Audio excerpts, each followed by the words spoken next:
In the summer of 2010, the NBA was shaken to its core.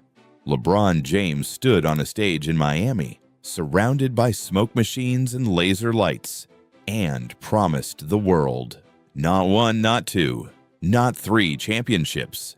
He had just joined forces with Dwyane Wade and Chris Bosh, forming the most hated and most talented super team in the history of the sport. By the time the 2011 finals arrived, the coronation seemed inevitable. The Heat were younger, faster, and more athletic. The world wasn't asking if they would win.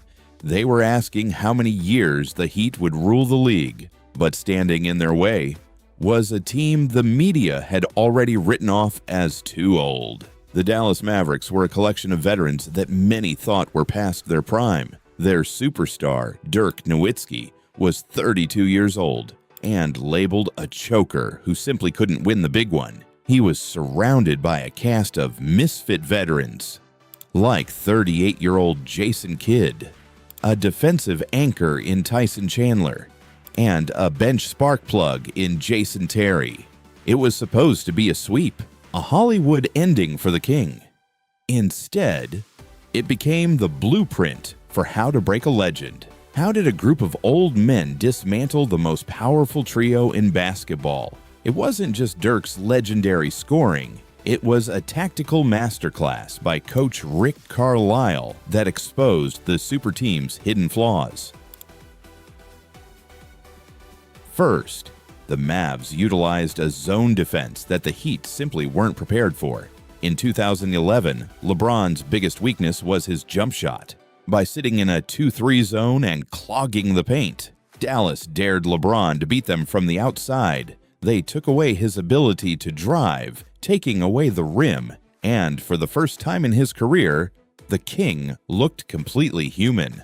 The frustration was visible. The hesitation was real. In Game 4, the best player in the world was held to just 8 points. 8 points. On the biggest stage imaginable. Think about that. 38-year-old Jason Kidd and Shawn Marion were effectively zoning out the greatest athlete on the planet. Second, the Mavericks possessed the clutch gene that Miami lacked. While the Heat spent the fourth quarter arguing over who should take the shot, the Mavs ran a flawless rhythmic system. Dirk Nowitzki, even while playing with a 101-degree fever in Game 4, was unstoppable. He didn't need to be faster than LeBron. He just needed to be more precise. Every time Miami made a run, Dirk had an answer: a fadeaway, a free throw, a cold-blooded bucket. He was playing with a level of focus that the Big Three simply couldn't match. Finally, the role players played like stars. Jason Terry actually outscored LeBron in the series. Tyson Chandler anchored the paint like a wall. And Jason Kidd's veteran IQ controlled the entire tempo of the game. They didn't play like individuals. They played like a machine. They understood that in a 7-game series, a superior scheme will eventually break superior talent. When the final buzzer sounded in Game 6, the super team had collapsed. The Heat were left in shock, and Dirk Nowitzki finally had his ring. This wasn't just an upset, it was a lesson. It proved that a collection of stars will always lose to a team with a superior scheme.